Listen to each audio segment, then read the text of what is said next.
Hello everyone, আসসালামু আলাইকুম। কেমন আছেন সবাই? আশা করি সবাই অনেক অনেক ভালো আছেন। আমিও ভালো আছি। আজকে একটা স্পেশাল জিনিস নিয়ে আসছি, সেটা হচ্ছে দেখেন, আপনাকে চেনেন কিনা, এই যে দেখা যায়, এই যে হচ্ছে আমি একটা ডিম নিয়েছি, সাথে হচ্ছে পেঁয়াজ মরিচ ভাজা। আর এই জিনিসটা হচ্ছে গ্রামের ভাষায় বলে খুদ খুদ ফুটানো। কারণ শহরে আপনাদের এলাকায় বা কোন জায়গায় কি বলে এটা জানাবেন। এখন এটা আমি খাচ্ছি অনেক বছর পরে। এখন এটা কেমন, আমার কাছে কেমন লাগতেছে, এটা আপনাদের কাছে শেয়ার করবো। আর বলতেছেন এটা হচ্ছে ডিশ।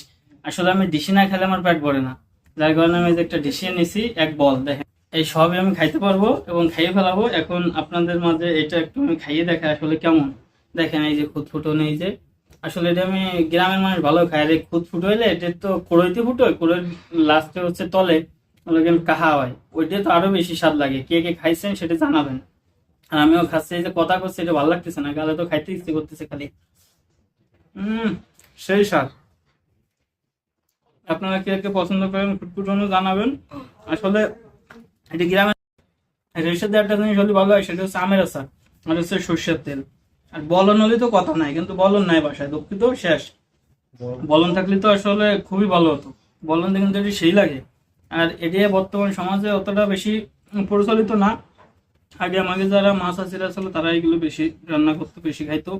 আমিও ছোট মাদের থেকে খাওয়া শিখছি। বিশেষ করে হলো কিনা এর তলে একটা কাহা হয়, কবিতে রান্না করে তো কাহাটা সেই মজা লাগে, পুরা পুরা ভাব সেই লাগে। হম মিঠের তুমি মাইরি এসতেছে।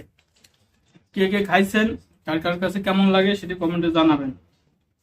আজকের মতো আমি পরবর্তীতে কোনো খাবার ভিডিও নিয়ে আসবো। আর আমি তো ফুটবলও গান না, কে বাসায় খাই তাই আর কি আপনাকে দেখাই। কেউ ফরান সানডে বলে বদ্ধ হইলেন না, বাসায় রাইন দিয়ে খাইয়েন, জানতে কষ্ট দিয়েন না। Tata, bye bye.